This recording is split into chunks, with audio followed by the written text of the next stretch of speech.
নমস্কাৰ এনে study space চেনেলটোলৈ স্বাগতম জনাইছোঁ। এইটো ভিডিঅ'ত আমি ক্লাছ 9ৰ সাধাৰণ গণিতৰ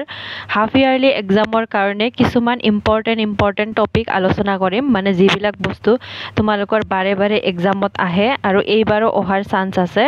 মানে এই টপিকবিলাক ইম্পৰ্টেণ্ট হয়, তোমালোকে এই টপিকবিলাক এৰি এক্সামত যাব নোৱাৰা, সেইখিনি মই আলোচনা কৰিম। আৰু মই এটা কথা আগতে কৈ যাওঁ, তোমালোকে যদি গণিতত একেবাৰে উইক হয় তেতিয়াহ'লেহে এই ভিডিঅ'টো চাবা। মানে তোমালোকে জাষ্ট ইম্পৰ্টেণ্ট পঢ়ি, মানে গণিতৰ কাৰণে, স্পেচিয়েলি গণিতৰ কাৰণে জাষ্ট ইম্পৰ্টেণ্ট পঢ়ি তোমালোকে মানে বহুত বেছি মাৰ্ক পাব নোৱাৰা, যেনেকৈ 80-90 মাৰ্কছ পাব নোৱাৰা। তোমালোকে ইম্পৰ্টেণ্টখিনি পঢ়ি কিমান পাব পাৰা, 50-60, 50+, 60+ বা 70লৈকে মাৰ্ক পাব পাৰিবা এইখিনি জাষ্ট ইম্পৰ্টেণ্টখিনি পঢ়ি। কিন্তু তোমালোকে যদি সেই ইম্পৰ্টেণ্ট, মানে মই যিখিনি ইম্পৰ্টেণ্ট দিম সেইখিনিয়ে যদি তোমালোকে বুজি কি কৰা, মানে এটা নিয়মৰ এটা দুটাকে দিম, সেই নিয়মখিনি যদি তোমালোকে বুজি পোৱা, ভালকে মানে কৰি লোৱা, তেতিয়াহ'লে কি হ'ব, ছেইম একে নিয়মৰে জাষ্ট সংখ্যাটো যদি বেলেগ কৰি এক্সামত দিয়ে তেতিয়াহ'লে সেইখিনিও কৰিব পাৰিবা। মানে গণিতত বিশেষকৈ কনচেপ্ট ক্লিয়াৰ হ'ব লাগে, জাষ্ট মুখস্থ কৰিলে নহয়। কিন্তু তোমালোকে যদি এতিয়া হাফ ইয়াৰলি এক্সাম আহি পাইছে, বেছিদিন নাই, মাজত মাত্ৰ কেইটামান দিন, এতিয়াতো তোমালোকে গোটেইবিলাক মানে কনচেপ্ট ষ্টাডি কৰাটো সম্ভৱ নহয়, তেতিয়াহ'লে এই ভিডিঅ'টো তোমালোকৰ কাৰণে। এইখিনি যদি পঢ়ি যোৱা বহুত ভালকে, তোমালোকে এক্সামত পাছ কৰিবতো পাৰিবাই, লগতে 50-60+ মাৰ্ক পোৱাৰ চান্স থাকিব। হাফ ইয়াৰলিৰ কাৰণে গণিতত কোনকেইটা চেপ্টাৰ আহিব, ফাৰ্ষ্ট যিখিনি ৰিভিজন আৰ দিয়া আছে তাৰে প্ৰথম খণ্ডখিনি আহিব, আৰু 1 নম্বৰ চেপ্টাৰটো আহিব, 2 নম্বৰ চেপ্টাৰটো আহিব, 3 নম্বৰ, 4 নম্বৰ। তাৰপিছত 5 নম্বৰ চেপ্টাৰটো তোমালোকৰ হাফ ইয়াৰলিতো নাহে আৰু এনুৱেল এক্সামতো নাহে, আৰু 6 নম্বৰ চেপ্টাৰটো আহিব, আৰু 7 নম্বৰৰ আধা আহিব। 7 নম্বৰৰ কোনখিনি আহিব, 7.3লৈকে আহিব।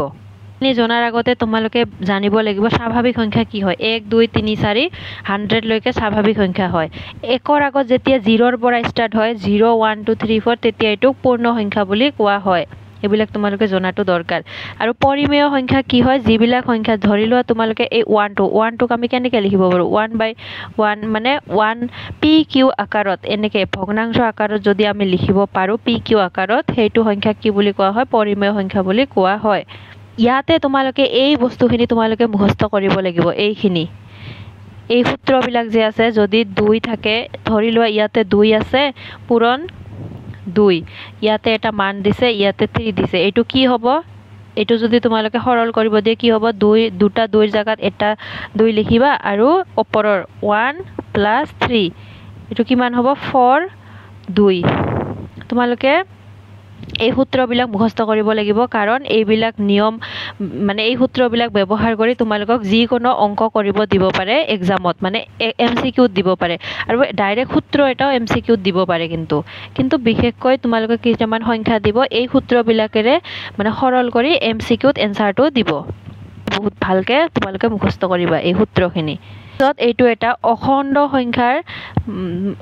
সংখ্যাৰ মানে প্ৰকাশ ৰাশিটো কি হয়, অখণ্ড সংখ্যাৰ প্ৰকাশ ৰাশিটো এইটো হয়, 2m+1, এইটো অখণ্ড সংখ্যাৰ প্ৰকাশ ৰাশি বুলি কোৱা হয়। তাৰপিছত এই 4 নম্বৰটো মুখস্থ কৰিবা, দুটা অখণ্ড সংখ্যা, দুটা বা ততোধিক সংখ্যাৰে পূৰণফল হিচাপে প্ৰকাশ কৰিব পাৰি। এইবিলাক তোমালোকক কেনেকৈ দিয়ে MCQত, কোনটো অসত্য, 2-3টা লাইন দি তলত দিয়ে যে ওপৰৰ কোনটো উক্তি সত্য, তেনেকৈ। তাৰপিছত 5 নম্বৰটো 2 হ'ল একমাত্ৰ যুগ্ম মৌলিক সংখ্যা, আৰু বাকীবিলাক অযুগ্ম মৌলিক সংখ্যা। 2, তাৰপিছত 3, 5, 7, এইবিলাক গোটেইবিলাকে অযুগ্ম যিবিলাক মৌলিক সংখ্যা আছে, একমাত্ৰ 2 হ'ল যুগ্ম মৌলিক সংখ্যা। তাৰপিছত 6, দুটা সংখ্যাক সহমৌলিক বোলা হয় যদি সিহঁতৰ উৎপাদক কেৱল 1 হয়। এইটো কোৱেশ্যনত দিব পাৰে যে P/Q আৰ্হিত যে ভগ্নাংশলৈ প্ৰকাশ কৰিব দিয়ে, তোমালোকে এইটো অনুশীলনীতো দিয়া আছে, এইটো শিকি ল'বা। মানে 8ৰ ওপৰত এইটো এটা ফটা আছে, এইটো এটা ফটা আছে, এনেকৈ দুটা ফটা থাকিলে কেনেকৈ মানে P/Q আকাৰত প্ৰকাশ কৰে। তাৰপিছত এইটোত 8(1)ত 1ৰ ওপৰত ফটা আছে, তাৰমানে 1টো বাৰে বাৰে পৌনঃপুনিক হৈ থাকিব। তোমালোকে এইবিলাক চাই ল'বা। ইয়াৰে ভিতৰত এটা বা দুটাটো পৰীক্ষাত দিবই, এই 3টা যদি চাই লোৱা তোমালোকে এটা কমন পাবাই। এটা নিয়ম চাই ল'বা আই কেনেকৈ উলিয়াই মানে আই শতাংশত কেনেকৈ উলিয়াই এইটো এটা চাই ল'বা তোমালোকে এনে পঢ়িব লাগিব R1 পৰা 2 নম্বৰটো পঢ়িব লাগিব তোমালোকে 4 নম্বৰটো চাই থৈ দিবা 5 নম্বৰটো চাব লাগিব 5 নম্বৰটো চাই থৈ দিবা মানে 4 আৰু 5ৰ যিকোনো এটা দিয়াৰ চান্স আছে তাৰপিছত ইয়াৰ পৰা এটা কেনেকৈ গসাগু আৰু লসাগু উলিয়াই তোমালোকে এটা চাই ল'বা মানে এটা নিয়ম চাই ল'বা ইয়াৰ তিনিটাৰ পৰা যিকোনো এটা কৰি ল'বা তাৰপিছত 7 নম্বৰটো ইম্পৰ্টেণ্ট হয় এইখিনি P/Q তোমালোকে এইটোতো মই উদাহৰণত আছে এই দুটা আছেই এই দুটাৰ পৰাই এটা যিকোনো পৰীক্ষাত আহিব তাৰপিছত সৰল কৰাৰ পৰা কোনকেইটা পঢ়িবা তোমালোকে এইটো পঢ়িবা তাৰপিছত এইটো কৰিবা এইটো নিয়মৰ এটা কৰিবা এই অলপ যদি কঠিনভাৱে দিয়ে তেতিয়াহ'লে এই 8 নম্বৰটো দিব তোমালোকক কৰিবলৈ তাৰপিছত এইটো নিয়মৰ এটা কৰি ল'বা এইটো নাইবা 6 নম্বৰটো যিকোনো এটা কৰি ল'বা সৰল কৰাকেইটা তোমালোকে কৰিবা তাৰপিছত 11 নম্বৰটো কৰিবা তাৰপিছত এই 14 আৰু 15 নম্বৰটো একেবাৰে ইজি হয় পৰীক্ষাত ইয়াৰ পৰা এটা অহাৰ চান্স আছে এইটো কৈছে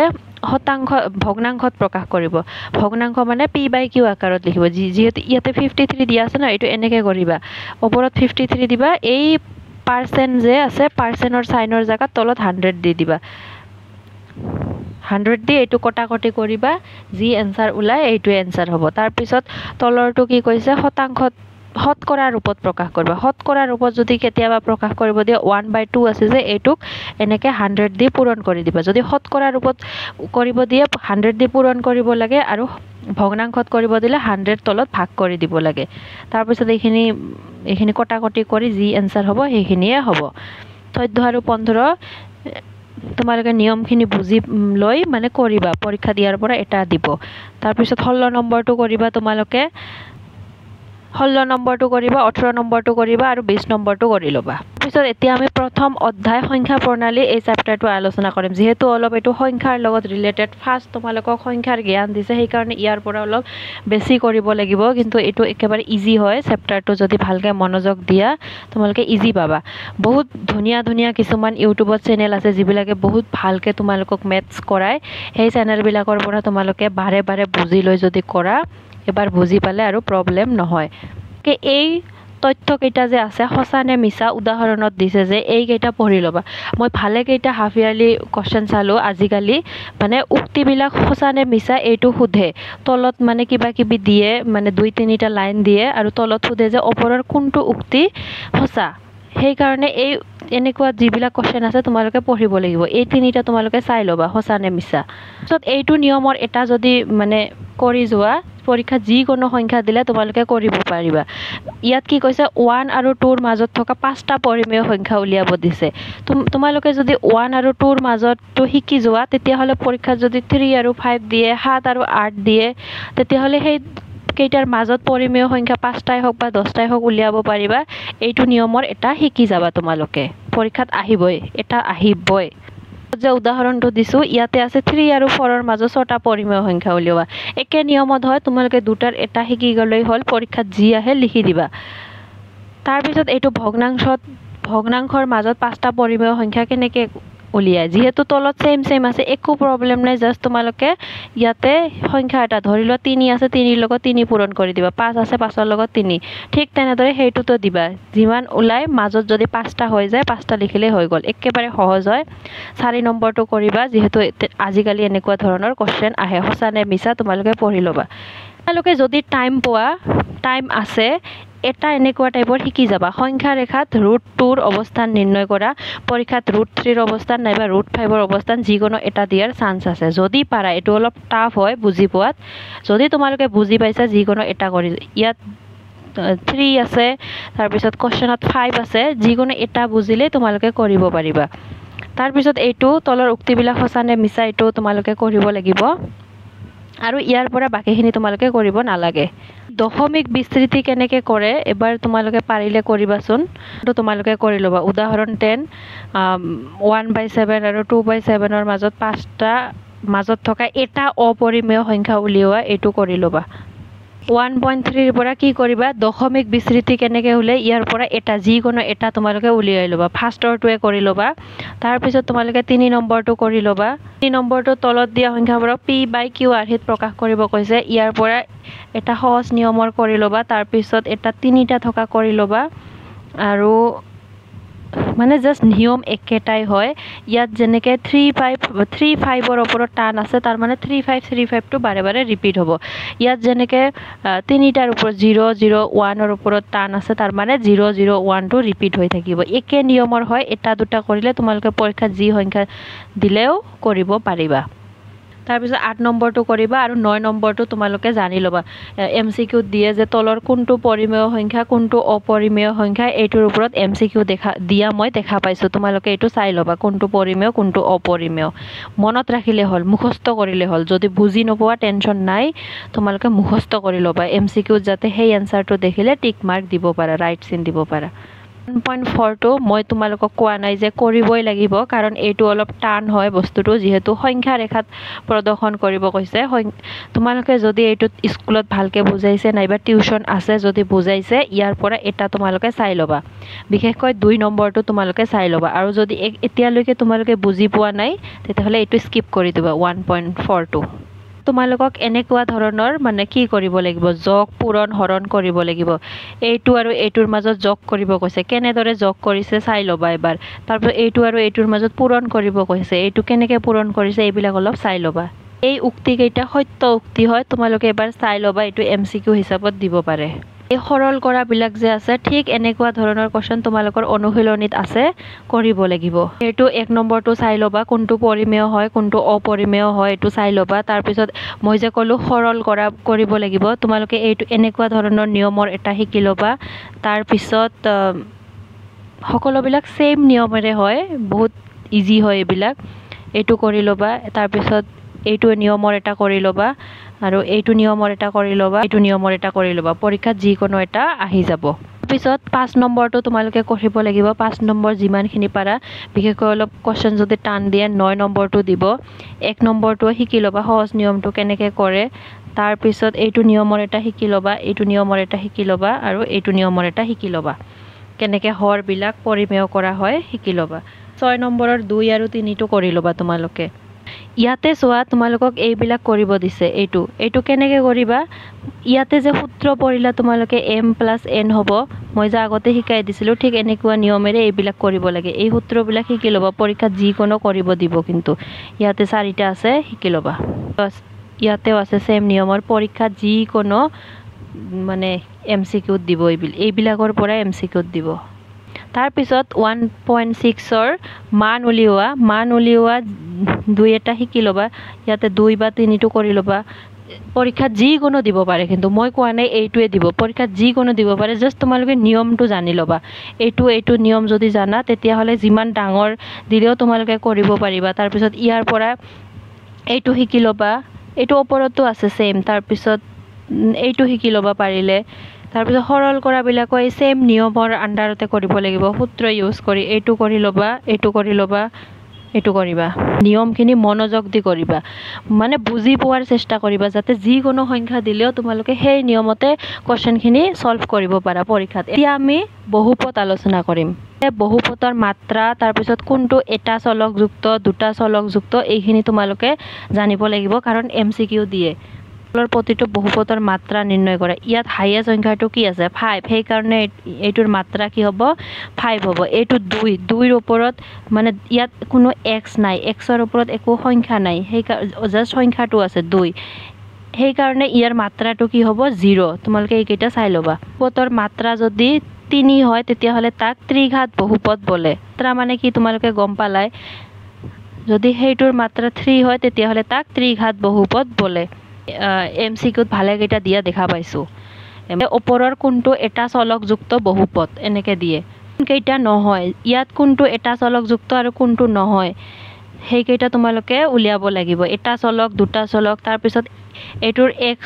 স্কয়াৰৰ সহগ নিৰ্ণয় কৰিব কৈছে ইয়াৰ পৰা 2 এটা উলিয়াই ল'বা এইটোৰ পৰা উলিয়াই ল'বা এইটো উলিয়াই ল'বা আৰু এইটো উলিয়াই ল'বা ললে হৈ যাব তাৰপিছত এইটো 4 নম্বৰ বহুপদৰ মাত্ৰা নিৰ্ণয় কৰিব কৈছে। এইটোতো মই মাত্ৰা মানে কি, এইটো 3 আছে, হাইয়েষ্ট 3 হ'ব, এইটো 2 আছে 2 হ'ব, এইটোত নাই কি হ'ব, এইটোত নাই কি হ'ব, এই দুটা উলিয়াই ল'বা তোমালোকে। তাৰপিছত 5 নম্বৰটো কি কৈছে, তলৰ কোনটো ৰৈখিক, কোনটো দ্বিঘাত, কোনটো ত্ৰিঘাত তোমালোকে চিনাক্ত কৰিব দিছে। এইকেইটা চাই ল'বা, কাৰণ MCQত দিব পাৰে যে ওপৰৰ কোনটো ত্ৰিঘাত, কোনটো দ্বিঘাত এনেকৈ দিব পাৰে। ইয়াতে তলতো 3টা আছে, চাই ল'বা। তাৰপাছত বহুপদৰ শূন্য নিৰ্ণয় কৰিব লাগে, যে শূন্য নিৰ্ণয় কৰাৰো ভালেকেইটা কুৱেশ্যন অহাৰ চান্স আছে। নিৰ্ণয় কৰাটো অলপ মানে ডাঙৰ পদ্ধতি হয়। মানে এইটোত যে দিছে তোমালোকে 1 নম্বৰটো এইটো বহুপদৰ কি কৰিব কৈছে, শূন্য নিৰ্ণয় কৰিব কৈছে। মানে ফাৰ্ষ্টত xৰ ঠাইত তোমালোকে 0 দি, এইটো 5xৰ জেগাত 0 দি, তাৰপিছত xৰ জেগাত 0 দি তোমালোকে উলিয়াব লাগিব। উলিয়াই তাৰপিছত এনচাৰ কি হয়, তাৰপিছত xৰ জেগাত -1, xৰ জেগাত -2 এনেকৈ দি তোমালোকে শূন্য নিৰ্ণয় কৰিব লাগে। কেনেকৈ তোমালোকে শূন্য নিৰ্ণয় কৰে এইটো চাই ল'বা। মই আশা কৰোঁ তোমালোকে স্কুলত নাইবা টিউশ্যনত বুজাই দিছে অলৰেডি। 2 নম্বৰত তোমালোকে এটা দুটা উলিয়াই চাই ল'বা, গোটেইখিনিয়ে কৰিব নালাগে। 3 নম্বৰো তোমালোকে গোটেইখিনি কৰিব নালাগে, এটা বা দুটা, 4 নম্বৰটো, 1 নম্বৰটো, তাৰপিছত 7 নম্বৰটো, এইবিলাক তোমালোকে কৰি চাবা। মানে কৰি চাই তোমালোকে দেখিব লাগিব যে শূন্যত এই সংখ্যাটো আহিছে নে নাই। যদি আহিছে তেতিয়াহ'লে ক'বা যে শূন্য হয়, এই বহুপদটোৰ এইটো এটা শূন্য হয়, যদি নহয় লিখিব লাগিব যে নহয়। ইয়াৰ পৰা কেনেকৈ শূন্য উলিয়াই এটা দুটা কৰি ল'বা তোমালোকে। এইটো অলপ বেলেগ টাইপৰ হয়, এইটো কৰি ল'বা। তাৰপিছত সাধাৰণ এটা কৰি ল'বা, 3 নম্বৰটো কৰি ল'বা, তাৰপিছত 5 নম্বৰটো কৰি ল'বা তোমালোকে। কেনেকৈ শূন্য উলিয়াই ইম্পৰ্টেণ্ট হয় তোমাৰ। তাৰপিছত এতিয়া অলপ টান, এইটো সহজতে ষ্টুডেণ্টবিলাক বুজি নাপায়, কিন্তু উপায় নাই, তোমালোকে কৰিবই লাগিব। কেনেকৈ বহুপদৰ হৰণ কৰা হয় তোমালোকে মুখস্থ কৰাৰ চেষ্টা কৰিবা। ভাজ্য মানে কি হয়, এইটো ভিতৰত যোনটো সংখ্যা থাকে এইটো হয় ভাজ্য, আৰু ভাজক কোনটো হয়, এইটো হয় ভাজক। ওপৰত যোনটো ওলায় এইটো ভাগফল, তলত যোনটো ওলায় সেইটো ভাগশেষ। আৰু ভাজ্য সমান এইকেইটা হয়, ভাজক ইনটু ভাগফল প্লাছ ভাগশেষ। এই সূত্ৰটো ইম্পৰ্টেণ্ট হয়, মুখস্থ কৰিবা। তাৰপিছত এই হৰণটো, হাতৰ হৰণটো তোমালোকে কৰি ল'বা এবাৰ। মানে এই নিয়মত তোমালোকে হৰণ কৰাটো শিকি ল'বা, পৰীক্ষাত যিকোনো এটা দিব পাৰে। অনুশীলনীতো বহুখিনি এনেকুৱা ধৰণৰ হৰণ আছে, তোমালোকে শিকি ল'বা। যদি এবাৰ শিকি লোৱা বহুত ইজি হয়। এইবিলাক তোমালোকে যদি বুজি নোপোৱা, মই এতিয়া আৰু সময় নাই, মই হাফ ইয়াৰলি এক্সামৰ পিছত এইবিলাক তোমালোকে বুজাই দিম, ফাইনেলৰ কাৰণে হেল্প হ'ব। কি কৈছে, এই সংখ্যাটো যে আছে, এই সংখ্যাটোক এইটো দি হৰণ কৰিব কৈছে, তাৰপিছত এইটো দি, তাৰপিছত এইটো দি, তাৰপিছত এইটো দি, তাৰপিছত এইটো দি হৰণ কৰি কি ভাগশেষ পোৱা যায় সেইটো নিৰ্ণয় কৰিব কৈছে। তোমালোকে গোটেইখিনি কৰিব নালাগে, ফাৰ্ষ্ট 1 2 দি কৰি ল'বা, আৰু এইটো 4 নম্বৰটো কৰি দিবা, আৰু 3 নম্বৰটো কৰি দিবা তোমালোকে। 1 2 4 2 নম্বৰটো কৰিবা। তাৰপিছত এই সকলোবিলাক এইটো ছেইম নিয়মেৰে হয়, তোমালোকে যিমানখিনি সম্ভৱ প্ৰেক্টিচ কৰি ল'বা। মই কোৱা নাই গোটেইখিনি কৰিব লাগিব, কাৰণ এইবিলাক ছেইম নিয়ম হয়। ইয়াৰ পৰা যেই 2 3টা পোৱা তোমালোকে কৰি ল'বা, মানে পৰীক্ষাত আহিব ইয়াৰ পৰা 2টা কুৱেশ্যন। এইটো 5 নম্বৰটো চোৱা, এইটোক এইটো দি হৰণ কৰিব কৈছে, এইটোক এইটো দি হৰণ কৰিব কৈছে, ছেইম হয়। এই 5 নম্বৰৰ 2 নম্বৰটো তোমালোকে কৰি ল'বা, নম্বৰৰ 2 নম্বৰটো কৰি ল'বা, 7 নম্বৰটো নালাগে। এতিয়া তোমালোকে কেনেকৈ উৎপাদক নিৰ্ণয় কৰে সেইটো চাব কৈছে। মানে তলৰ কোনটো বহুপদৰ এটা উৎপাদক এইটো হয়, এই সংখ্যাটো হয়, তাক নিৰ্ণয় কৰিব কৈছে। তোমালোকে এইটোৰ কাৰণে গোটেইখিনিয়ে কৰি চাব লাগিব, কোনকেইটা হয়। গোটেইখিনিয়ে তোমালোকে কৰি চাব নালাগে, তোমালোকে এই 2 নম্বৰটো কৰি চাবাচোন, এইটো উৎপাদক হয় নে নহয় চাই ল'বা। 2 নম্বৰটো কৰিলে হৈ যাব, আৰু যদি পাৰা 4 নম্বৰটো কৰি ল'বা, 2 আৰু 4 নম্বৰটো কৰিলে হৈ যাব। তাৰপিছত 2 নম্বৰটো নালাগে, এই 3 নম্বৰৰ পৰা যিকোনো এটা কৰি ল'বা, সেইটোৱে তোমালোকে কৰি ল'বা। এই উৎপাদক বিশ্লেষণবিলাক তোমালোকে ভালকৈ কৰিব লাগিব। এই 4 আৰু 5ৰ পৰা তোমালোকে যিমানখিনি সম্ভৱ নিয়মকেইটা মিলাই তোমালোকে কৰি ল'বা, 4 আৰু 5ৰ পৰা। মানে সকলোবিলাক নিয়মৰে এটা এটা কৰি যাবা। আৰু 1 নম্বৰ, তাৰপিছত 9 নম্বৰ, 8 নম্বৰ, 5 নম্বৰ, এইখিনি কৰি যাবা তোমালোকে। 5 নম্বৰৰ পৰা 3 number, 1 number, 3 number, 2 number, 9 number, এইখিনি তোমালোকে কৰি যাবা। ছভেদ ব্যৱহাৰ কৰি প্ৰতিটো ৰাশিৰ মান নিৰ্ণয় কৰা, এই 1 আৰু 2টো তোমালোকে কৰি ল'বা। 2 নম্বৰটো কৰি ল'বা 2 নম্বৰত এটা কৰিলে তোমালোকে বেলেগ আৰু কৰিব নালাগে নিয়মটো বুজি পাই যাবা 2ৰ 1 নম্বৰটো কৰিবা পিছত 3ৰ 1 আৰু 3টো কৰিলে হৈ যাব 1 নম্বৰৰ তোমালোকে 4টো আৰু 1 নম্বৰটো কৰিলে হৈ যাব 4 নম্বৰৰ পৰা তোমালোকে 3 নম্বৰটো আৰু 1 নম্বৰটো কৰিলেই হৈ যাব মানে নিয়মখিনি তোমালোকে বুজি পাবা তাৰ পিছত এইটো ডাঙৰ উৎপাদক বিশ্লেষণ কেনেকৈ কৰে এইটো 5ৰ 1 নম্বৰটো তোমালোকে কৰিবা তাৰ পিছত তলৰ ঘনকেইটা বিস্তাৰণ কৰা 4 নম্বৰটো কৰিবা আৰু 3 নম্বৰটো কৰিবা নম্বৰটো নালাগে তোমালোকে 1 নম্বৰটো সহজ নিয়মৰ কাৰণে আৰু অলপ কঠিন নিয়মৰ কাৰণে 4 নম্বৰটো কৰিবা এই কেইটাটো মই উদাহৰণত বুজাই দিছো ইয়াৰ পৰা যিকোনো এটা কৰি লবা 2 নম্বৰটোৱে কৰি লবা তাৰ পিছত তলৰ প্ৰতিটোৰ উৎপাদক বিশ্লেষণ কৰা ইয়াৰ পৰা এটা দুটা কৰি লবা তোমালোকে তাৰ পিছত সত্যাপন কৰাৰ পৰা এটা কৰি লবা সেম আকৌ উৎপাদক বিশ্লেষণ কৰা ইয়াৰ পৰা তোমালোকে নকৰিলেও কথা নাই কাৰণ ওপৰত বহুখিনি কৰিলা এই 15 নম্বৰটো কৰিলে হৈ যাব 16 নম্বৰটো নালাগে সেই কাৰণে তোমালোকে কালি আৰু আয়তনৰ সূত্ৰটো জানিব লাগিব অলপ দিক 13ৰ 1 নম্বৰটো কৰিবা তোমালোকে কৰিলে হৈ যাব তোমালোকে নিয়মখিনি বহুত ধুনিয়াকে বুজি পাই যাবা পৰীক্ষা যি দিলে কৰিব পাৰিবা এতিয়া আমি 3 নম্বৰ চেপ্টাৰৰ মানে ইম্পৰ্টেন্ট কোৱেশ্চনখিনি আলোচনা কৰো ইয়াতে 3.1ৰ নালাগে 3.2ৰ তোমালোকে 1 নম্বৰটো জানিব লাগিব এইটো কিয় হৈছে নম্বৰটো তোমালোকে কৰিব লাগিব তোমালোকে পৰীক্ষাত এনেকুৱা ধৰণৰ এটা কৰিব দিব কাৰ্টীয় সমতলত 5.500525 এইবিলাক তোমালোকে এইটোত অৱস্থান দেখুৱাব কৈছে তোমালোকে এনেকে গ্ৰাফত কি কৰি দিবা তাৰ 1 2 3 4 5 ইয়াত কি কৈছে 5 আৰু 0 ওপৰত যাব নালাগে মানে 5 আৰু 0ত ইয়াতে তোমালোকে এইটো লিখিব লাগিব মানে ওপৰত এইটো 0 5 এনেকে তোমালোকে বহুৱাব লাগিব তাৰ পিছত কি কৈছে 6 1 এইটো সোৱা 6 আৰু ওপৰত এক ঘৰ গৈছে এনেকে তোমালোকে কৰে কোনটো x অক্ষত যায় কোনটো y অক্ষত যায় যদি এইটো তোমালোকে বুজি পাইছে এইবিলাকত মাৰ্ক পাবা এটা দিবই 5 মাৰ্কস তোমালোকে পাই যাবা নম্বৰটো কৰি লবা x অক্ষত কোনখিনি x অক্ষত -2 দেখুৱাব কৈছে -1 0 1 3 তাৰ পিছত y অক্ষত এইখিনি দেখুৱাব কৈছে 2 নম্বৰটো তোমালোকে কৰি লবা নম্বৰটো এইখিনি তোমালোকে বহাই লবাচোন মানে কিটো আকি গ্ৰাফটো আকি x y অক্ষ দি এইখিনি তোমালোকে বহাই লবা এইখিনি প্ৰেক্টিস কৰিলে পৰীক্ষা যি দিলে তোমালোকে পাৰিবা কৰিব এই 3 এতিয়া 4 নম্বৰ চেপ্টাৰত দুটা চলকযুক্ত ৰৈখিক সমীকৰণ এই চেপ্টাৰটো ইম্পৰ্টেন্ট হয় তোমালোকে পৰীক্ষাৰ কাৰণে পৰা তোমালোকে উদাহৰণ 2টো চাই লবা তোমালোকে এটা কৰি লবা 2 নম্বৰৰ পৰা তোমালোকে এটা কৰি লবা এইটোৱে কৰি লবা তোমালোকে কি কৈছে এইটো আৰ্হিত প্ৰকাশ কৰিব কৈছে তাৰ পিছত a b c ৰ মান উল্লেখ কৰিব কৈছে এইটো নিয়ম শিকাৰ কাৰণে তোমালোকে 1 নম্বৰটো কৰিলে বুজি পাবা তেতিয়া হলে পৰীক্ষাত যদি এইটোও কৰিব দিয়ে এইটোও দিয়ে যিকোনো এটা দিলে পাই যাবা তোমালোকে 1 নম্বৰটো কৰি লবা তোমালোকে 6 নম্বৰটো কৰিবা আৰু 8 নম্বৰটো কৰিবা 5 নম্বৰটোও কৰিবা এইটো কোৱেশ্চন তোমালোকৰ এমসিকিউৰ কাৰণে ইম্পৰ্টেন্ট হয় তাৰ পিছত 2 নম্বৰৰ তোমালোকে এটা কৰা এটা মানে 1 নম্বৰটো কৰা আৰু 2 নম্বৰটো কৰা তো তোমালোকে কৰিব লাগিব 3 নম্বৰটো নালাগে তো এইবিলাক কেনেকে কটাকটি কৰি গ্ৰাফ আকে ৰৈখিক সমীকৰণ হিচাপে দেখায় তোমালোকে